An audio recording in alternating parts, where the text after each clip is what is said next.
All right, welcome everyone.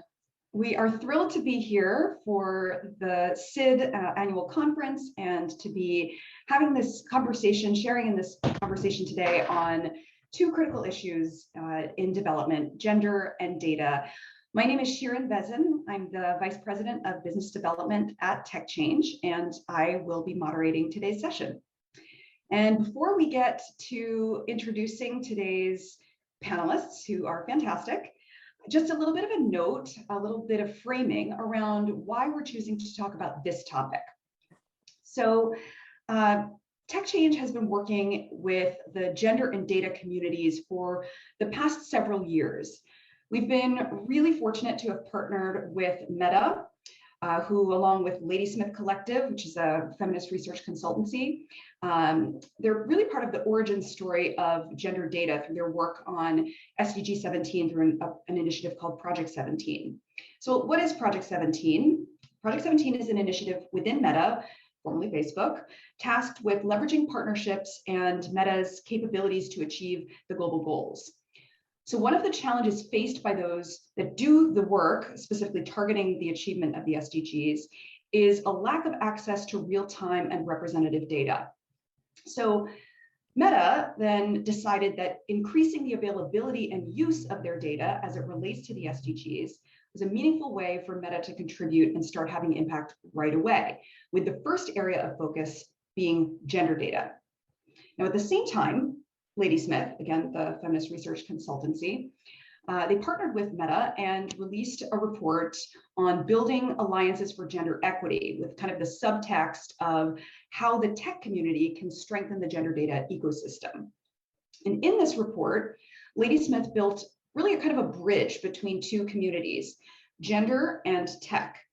Now, the report focused on gender data gaps in the tech sector, that the tech sector rather could really have a unique ability to impact, right? So things like family life, last mile healthcare, hidden economies, climate change, migration, GBV. And so all of these things were sort of really lined up and outlined. And so at this point, now we're aware of the challenge, direction as to where to put efforts to kind of overcome that challenge, but what's missing? What was missing is that people generally didn't really know what gender data was or is. And so universally, we don't really know, or we didn't know at the time, how to look at data with a gender lens, or really to know which tools or resources would be well suited to do so. And that's kind of where TechChange enters the story. So TechChange worked with Meta to create a course dedicated to growing the data skills of gender experts and to grow gender knowledge among data specialists. So kind of a bringing together of these two communities.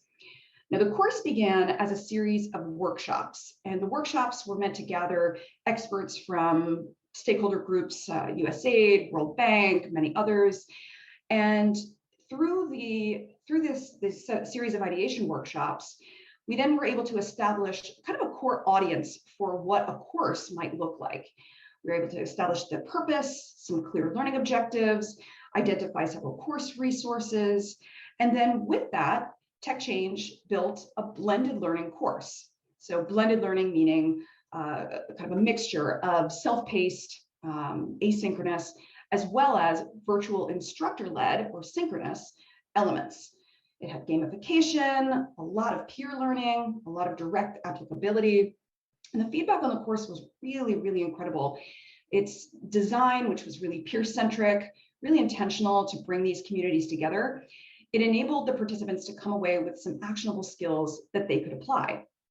And we're going to hear more about that from our two panelists in a second. I promise I won't keep droning on for too long.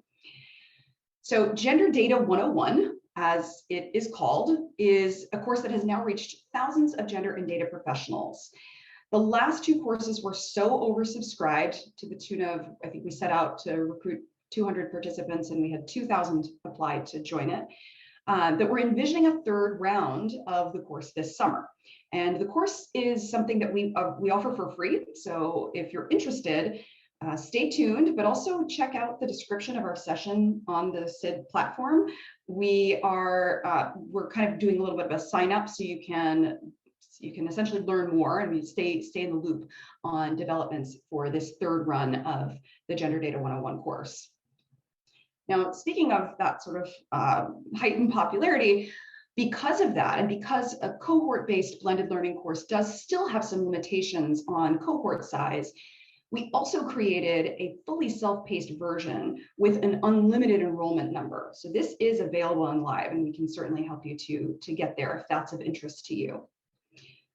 But we really didn't even want to stop there, because as the gender data community continued to grow, we knew that there was really one more piece in the puzzle that was missing, and that was that real community linchpin connection. So we decided to work again with Meta to facilitate a learning event showcase. And this learning event showcase was a way to invite all members of this budding gender data community and their networks to show the impact that the course had had on their work, and provide a space to convene as a community to identify current problems, ideate on the solutions with fellow gender advisors, data specialists, other development professionals, and really kind of just bring it all home. So with that, I think that was a lot, and just a bit about how we got here. So what I'd like to do now is to kind of pivot a little bit more to our discussion. Now, what was great about this, one of the many things that was great about this Gender Data 101 course, is that our team at TechChange, through the multiple deliveries, through the creation of these new sort of iterations and deliveries, had the great fortune to get to know some incredible gender and data professionals, including our two panelists today. So without further ado, I will go ahead and introduce them, and then let them chime in, and we'll get going. So first is Nisha Singh. Nisha is the Global Policy and Advocacy Manager at Women for Women International, where she supports global, national, and community strategies related to policy and advocacy in support of women in fragile and conflict-affected contexts. Nisha has spent the past decade in a combination of domestic and international community organizing, project management, and advocacy and communications roles, supporting community-led projects and policy advocacy. And her academic background spans statistics, public policy, and women, peace, security. She's got the perfect profile here.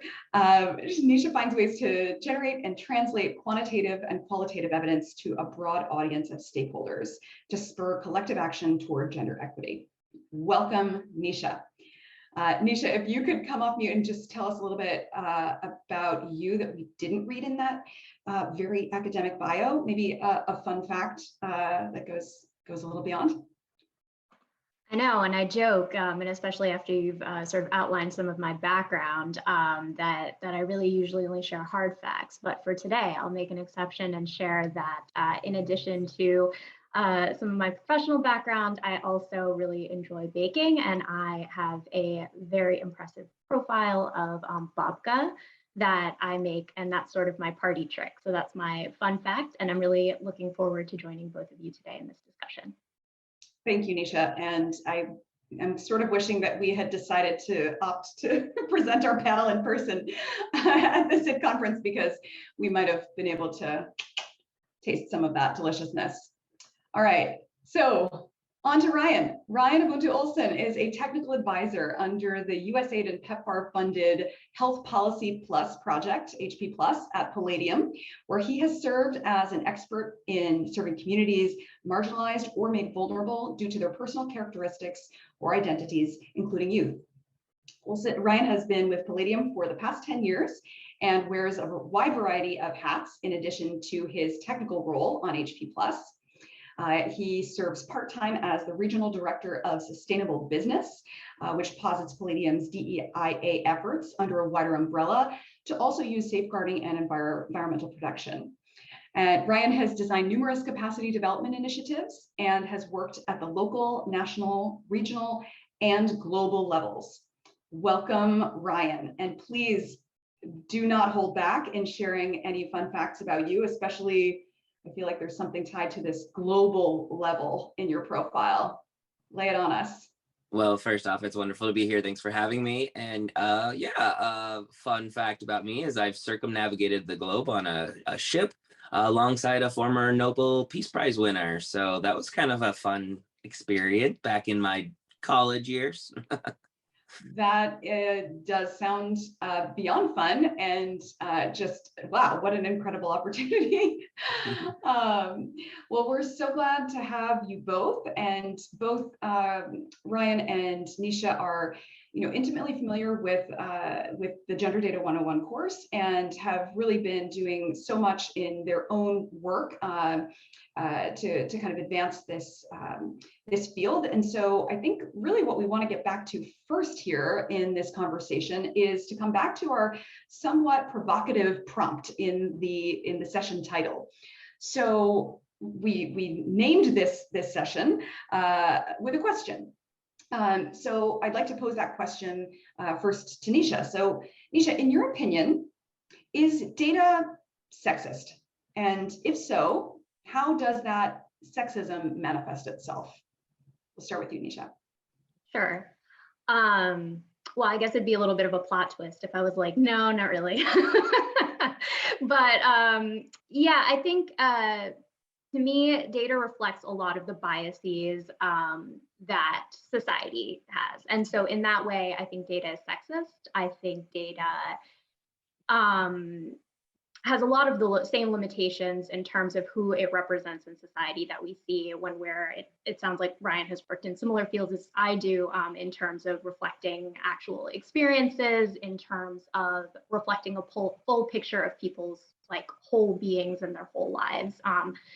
So in terms of the communities that are made vulnerable or made marginalized, like as I work with Women for Women International, and what we see is that also, not only is data sexist, but sometimes when it's simplified, it can render people vulnerable just by the label that it gives. So if you're a woman, you are part of a marginalized community. And what we know about that is that at aggregate level, if we're looking at a country and just looking at data on women, which first of all, if you're just looking at women, you're also omitting, is that gender data really?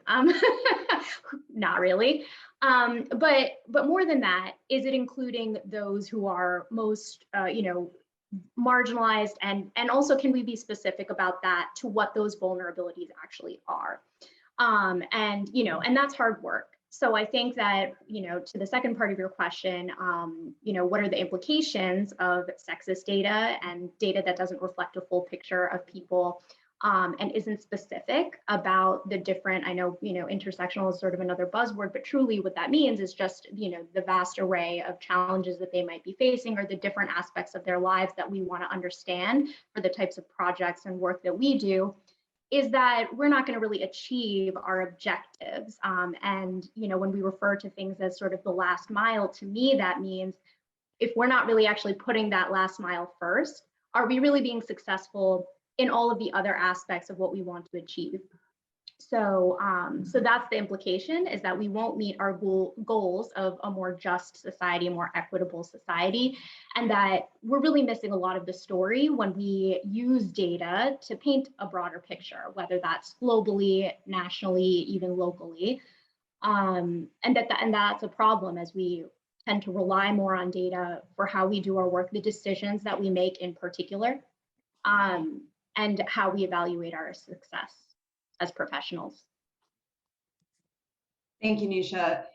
Ryan, anything to add there? I mean, we'd love to get your thoughts on this question.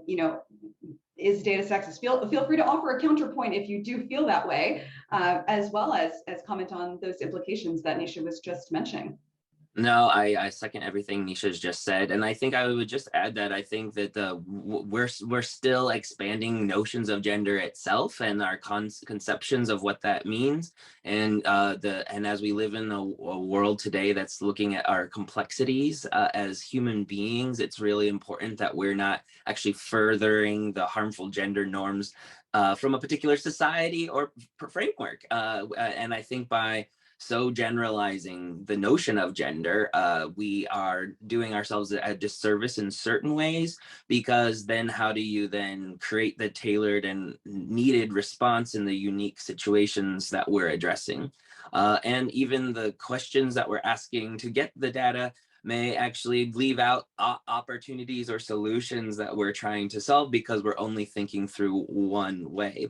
I, as a person that explores conceptions of gender through my explorations of gender and sexual diversity, particularly working with gender and sexual minorities around the world, it's really fascinating to then go into a country context where gendered norms are not the same everywhere you go. And if we have only one deciding demographic identifier that is constructed from a particular paradigm, well, what can we do then other than reinforce some of these things? And there's whole gaps that we miss. I am far more of an advocate for the intersectional or layered lens that adds to people's lives with a lens of cultural competency, but also looking at our own positionalities too, and how are we bringing ourselves to this work, including our own philosophies, our ideas, and perspectives that may shape and color what it is we're looking for. At the end of the day, what I will say that I took away from this course, it's funny when you, just like a facilitator, like you sometimes get so much more out of the process of facilitating than you do even like just taking the course. So being a part of the team that helped design this, I've learned so much. And one of the things that I've learned is, as much as I respect data, it's not everything. So. Well, that is a great sort of jumping off point for our next exploration, Ryan, and maybe you can take this first. You know, we've just kind of been talking for a few minutes here about sort of the evolution of this bringing together of these communities of gender and data. We've now talked a little bit about the inherent sexism present in nature in data as a reflection of the society at large, and these, you know, the way that cultural competency or lack thereof kind of colors that. So, you know, maybe Ryan, starting with you, help us walk back a few steps. Like, what is gender data? What is it to you? Like, maybe give us your definition or your view of that. Okay, so I also want to caveat that I don't necessarily think gender data is bad. I think it's an imperative that we are being able to better understand the communities we're serving, that we have a shared lens of which we can examine some of the world's most pressing problems. And so I like to think of gender data more as a prism with multi-dimensions, it's multifaceted, in a way that allows us to just have a better understanding of unique circumstances, right? And so the fact that there's so much gender data missing from so many of the data points around the world leaves wide open gaps that, if we had that data, could actually help us better understand the situations at hand. If we had, just like if we had more data on LGBTI human rights or racial and ethnic inequalities that related to as well as indigenous issues, like our, I think as Nisha said, you know, our own unconscious biases do creep themselves in to these types of spaces. And so it's, on one hand, we don't want to perpetuate harmful norms and a harmful framework, so we have to be intentional about that, but we still need to really do our best to capture this data so that we do get that bigger picture, to come up with the next phase of life that will help us get to where we need to go. I know that's very philosophical, so I'm sorry to speak in such broad brushstrokes, but I hope that people understand. I think a prism is actually a really helpful visual, right? That multifaceted element that helps us, I think you said, to really better understand the circumstances that we're examining. So Nisha, maybe jump in here if you would, to add anything that you wish in terms of what gender data is or what it's not. Yeah, I was going to say, I don't think there's anything I could add to Brian's really excellent answer. But what I think I would say it's not, to sort of dispel a maybe misperception for people who don't either work with data or gender is that it's not just sex disaggregated data. It's not just taking the same approaches to data that we already have or the same data that we're already collecting and splitting it in two for a lot of reasons. You know, first of all, that's really limiting in terms of what we understand about gender now, but also because it's not, you know, to Ryan's point, it's not changing the questions that we're asking. And then I think also, you know, going beyond just quantitative data and qualitative data and just opening ourselves up to the complexity means that, again, we're not just taking the numbers that we have and trying to split them in some way, but that it really requires us to go back to the starting point, which was another great part of the course, was that it wasn't just showing us what the end product should look like, but how we can conceptualize and integrate gender data at every stage of our consideration of a project or an objective or a program. So, so that's what I would say that gender data is not. Well, maybe staying with you, Nisha, then for a minute, because you're starting to get into kind of how does the Gender Data 101 course, how does it address some of the issues that you're bringing to light right now? Yeah, I think the gender data course was really, so, you know, it was divided up into these really useful modules where I think that even if you are, so like to my point, even if this is sort of an unfamiliar topic for you, you can start and, you know, find your footing pretty quickly. And I think that there were, you know, and to my point as well, what I thought was really interesting for, you know, as somebody who works as well in, you know, internationally, that there is a lot about positionality. There is quite a bit about understanding the different gender norms that you might be stepping into and how to not perpetuate what is harmful, but not to also impose your own, you know, sort of lens on it. And I'm particularly thinking, I thought that the Bukavu comic strips were particularly like interesting for me, because I think one of the things that often comes up, you know, in conversation or like as I've seen some projects is just that like, well, there's not enough time to do it this way. There's not enough resource to add this on, right? Because we consider that not having this gender lens is you know, the status quo is the baseline, that means that anything additional is actually extra, and you know, when we know that that's not the case, and it made me wonder, well, you know, how can we, does that imply that there's something extractive about the way that we are approaching gender data, in the sense that, you know, because I mean, so how many times we've all kind of been there where it's like, well, let's get consultants who will help us reach those people, or like, or well, let's just hire like short-term staff for this project, you know, and then you have to rehire, suspend. Yeah, I know Ryan is like, Sorry, it's personal. But I mean, it's just, I think it just goes back again that, like, you know, why is it so hard and why does it take us more time? And so, you know, the more people that I think, like, I think gender data can be considered like a muscle, right? And so the more you learn about it, the more you can flex it. Yeah. And that just like, so the more people that are getting familiar with it and that are willing to say, do we need to do it this fast? Do we need to do it this way? And like, how can we do it more in a more integrated fashion, so that there's not just like people who are like your gender specialist or your gender expert, I think is really going to help us get to a place that's not just start and stop with gender and like a one-time thing. Oh, Ryan is all in with this. Maybe, do you want to unpack for us a little bit about why you're nodding so vigorously and you had some of that muscle flexing? You don't not to put you on the spot, Ryan, but it sounds like this really resonates with you. Do you have anything that you want to add here? No, Nisha, I so agree with you. Oh my gosh, are we gonna do this the whole time? Maybe we should go get coffee after this.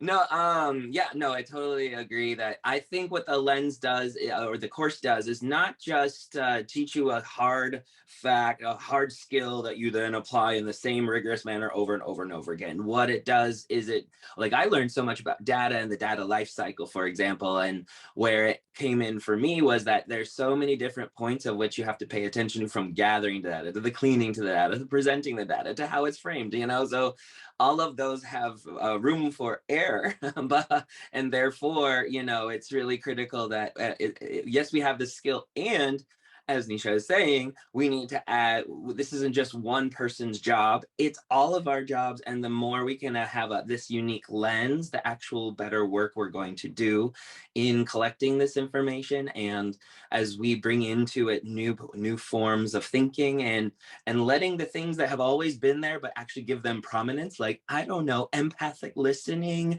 softer side of things that actually help us be better human beings. These things can actually shape the way in which we then build out the work that we do, and expand our notions of what is, right? I always, for me, the reason breaking out of binary constructs of gender is so critical isn't just for those of us on the margins. It's for everyone, because y'all, if we can break some of these taboo ideas about what it means to be a quote unquote man and what it means to be a quote unquote woman, we might actually have a whole new approach to solving something. And so that's where being able to expand this not as a checkbox exercise where you hire a specialist that comes in once a year, and rather than actually having this be an embedded facet of every single thing you do, I think it's it's the opportunity to have before us. And to bring it back to the course, I think that's a door that the course helps to open. And thank you especially to Natalia Bushwald, who helped to lead a lot of that, along with the TechChange team, Alice and Nick and so many others. But gosh, they did such a great job. We'll pass along your kind words to Natalia and Nick and Allison. Yeah, an incredible group. So that was really rich. And Ryan, you mentioned the the data life cycle, understanding the stages, understanding the implications of those stages. I'm wondering, maybe we'll go to you, Nisha. What specific frameworks or methodologies or tools did you discover or learn more about in the gender data course to kind of help make your work either more data informed or more equitable, or both? Kind of maybe speak to the specifics a little bit, if you don't mind. Sure. And again, the really wonderful thing about the course, and also something that I find more and more as I look, when we talk about like tools, is that there are quite a lot of tools available. And I was in a class once on, we were sort of discussing like women, peace, and security as its own framework, right? And so something that we're also in the process of developing indicators for and developing whatever. And I remember in our like syllabus that, we read this one like article about like, this is, what we're really missing, and it had recommendations for like, the kind of tools that we need. And then like the next thing on the syllabus was that tool. And when you looked at the dates, like that tool did pre-exist the article that was written. And that's not to say that everybody who, and I'm not trying to call this particular author out, but it's just like one of those things where, there should be a lot of contextualization and adaptation for wherever you're working, but to also some degree that like, let's just start doing it.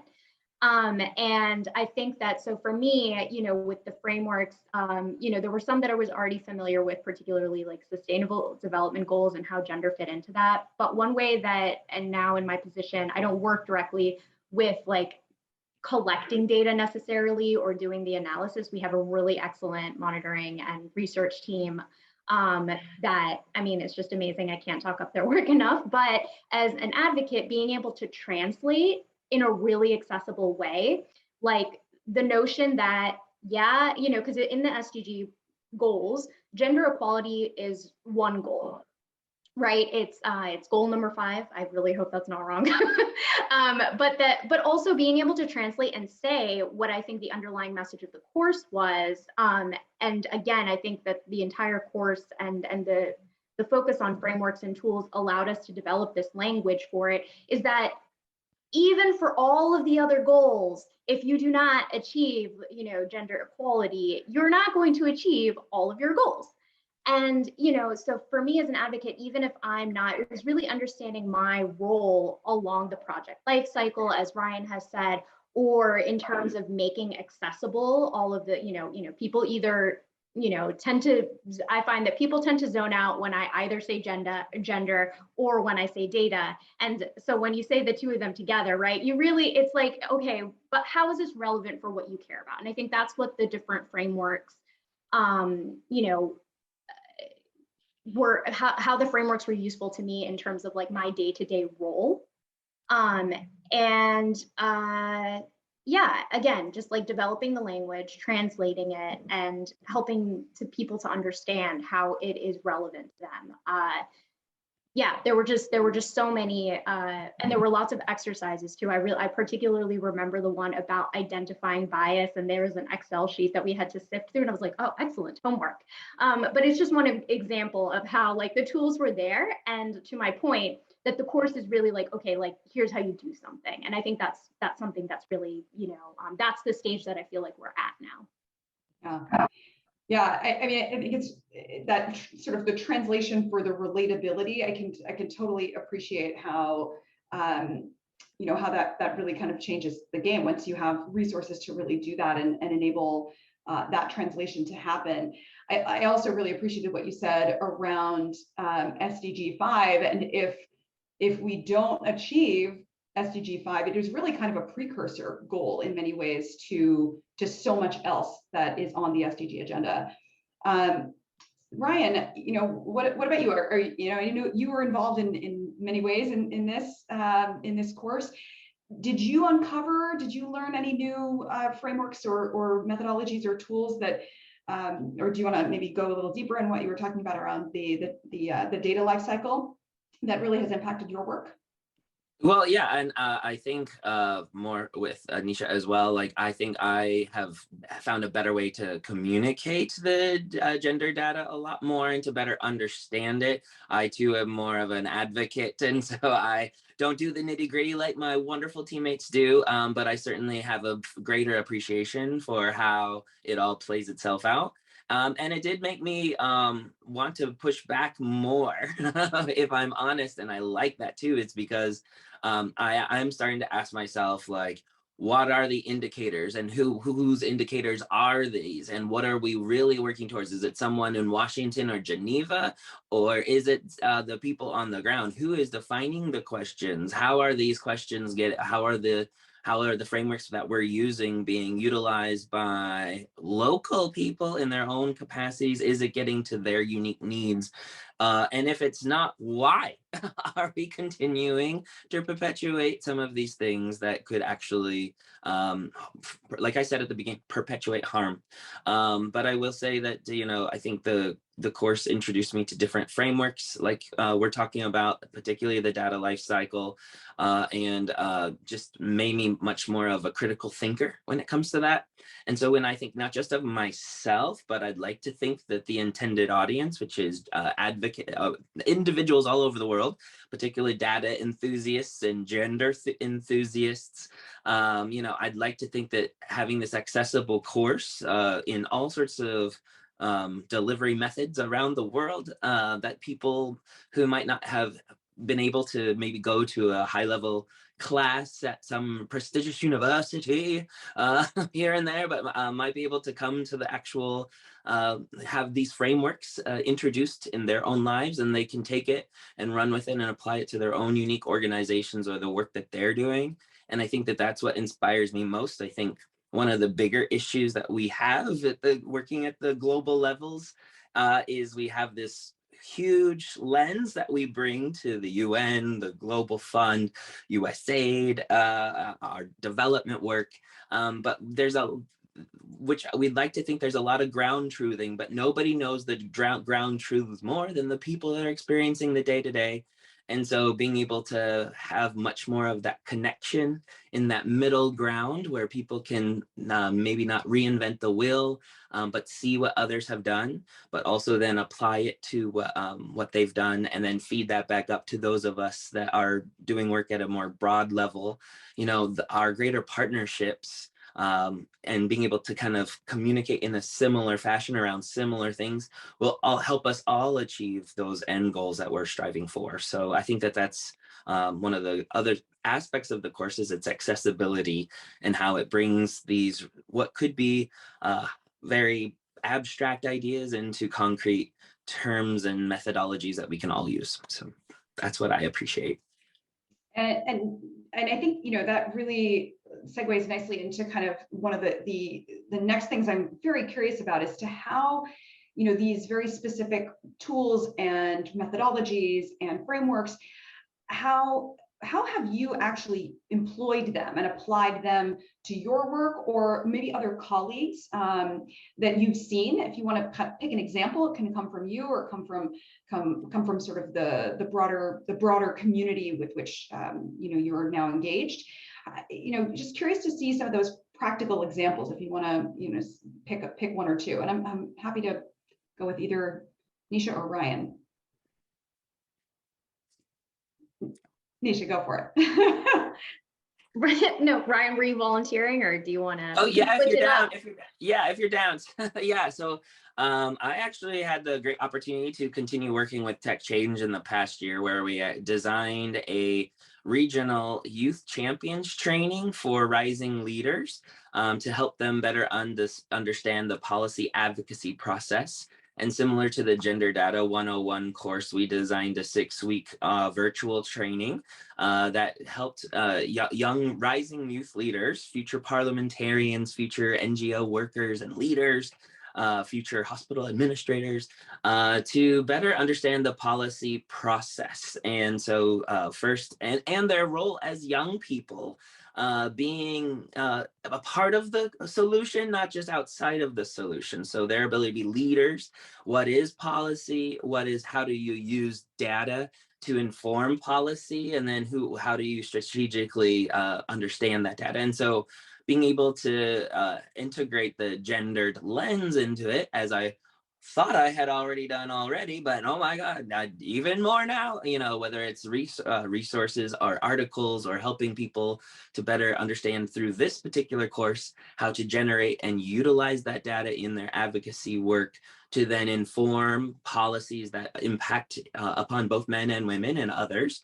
That was a huge aspect of what we did, in addition to ensuring there was gender parity amongst our participants. So there's just so many different little things, but those little things add up into what should be a given. It wasn't. So this policy advocacy course ultimately reached over 1,000 young people in 23 different countries. And it's the most inspiring thing is when you have these young people seeing themselves in the training itself, particularly our adolescent girls and young women, them having an idea and believing and knowing that they can take it forward and actually take action.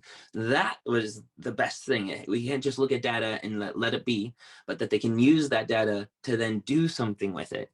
That was the most exciting thing to see, because at the end, just like the data course, they each had to make a commitment of what they were going to do leaving the course. And yeah, we had some great examples. So that's kind of how I've utilized the gender data course and the learnings I had to encourage others to be also gender data enthusiasts. So that's such a wonderful example. And I think what stuck out to me in that example that you just gave, Ryan, is that this is something that you've already been thinking about gender and thinking about gender data for quite a while, and yet you approached, it sounds like, this course design sort of with really great humility to kind of say, well, there's actually more that that we can do here, and despite the fact that I might have been sort of an early adopter, like there's more that can be done, and you've really you've been such a champion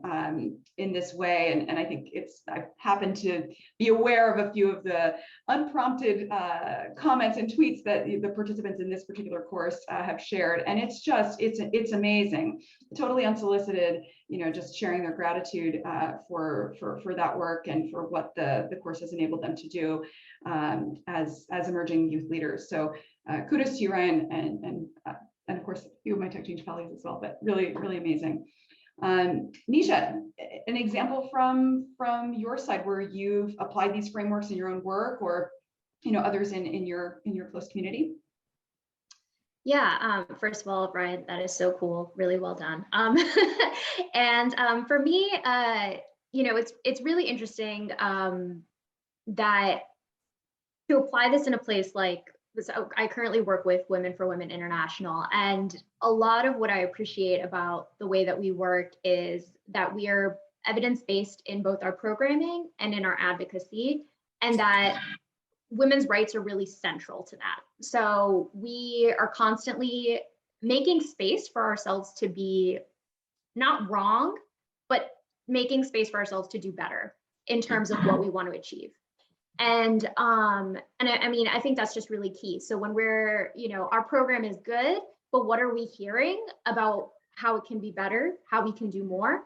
And I know this is becoming like more, I don't want to say like trendy, but I think like a lot of organizations are understanding the roles of allies. And so we also have, like, in addition to our core social and economic, curriculum for women, and there is also a men's engagement program.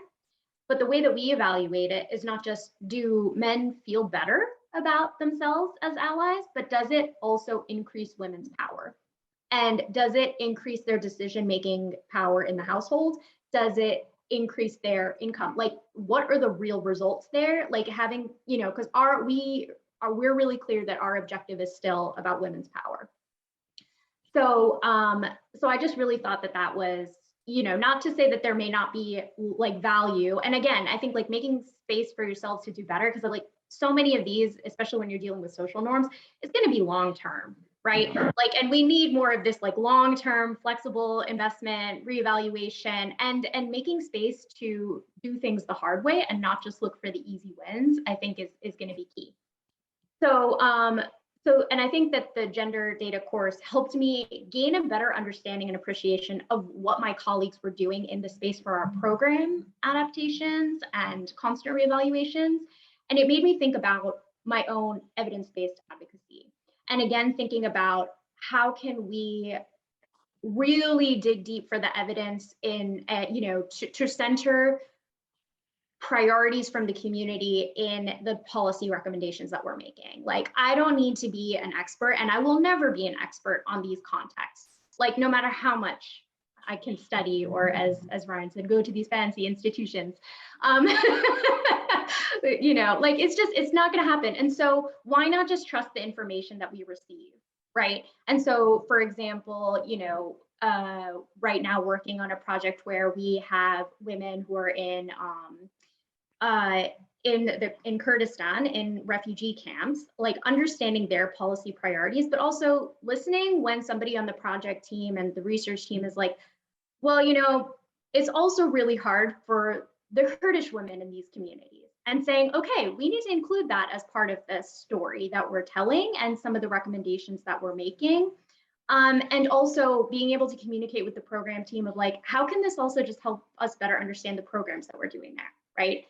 And then I think in a more tangible way, because I got a little philosophical recognizing that, but we also have a data hub where we sort of analyze, we have our own, we have our own baseline assessments and evaluations for our program graduates. But again, in terms of translating that to these global frameworks, we have this SDG like sort of hub where we match our own indicators to those sort of global goals and global indicators to sort of demonstrate how we're doing, and how where women are at the start of entering our program versus where they are when they end.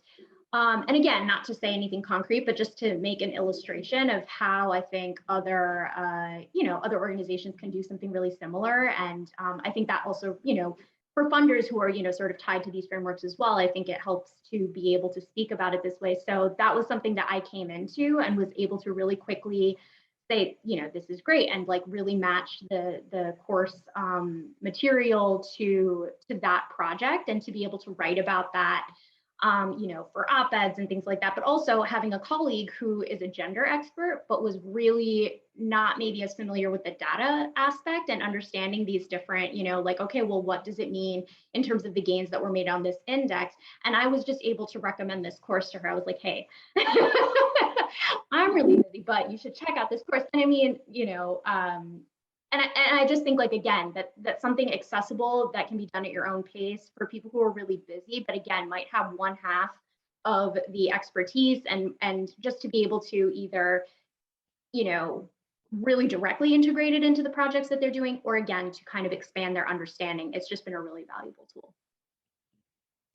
Thank you, Nisha, for really kind of expanding on that. And I think the word that stuck out to me is making space, or I guess phrase, is because it is about, a lot of this is about making space. I mean, I think I heard earlier on, I think, I forget who said it, but, that gender data is a muscle, and I mean, to exercise a muscle we need to kind of have some space to do that, right? Physically in a home, or, in an apartment, like we need some space.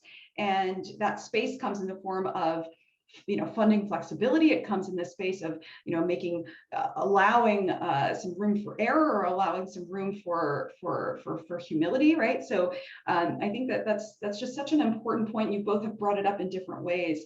So we have like a minute or so left. So I would love for you to each, just very briefly share how you would like to see the field of gender data evolve. If you could really kind of like direct traffic in this space in the next couple of years, what would you like to see? How would you see that evolution? And maybe we'll start with you, Ryan.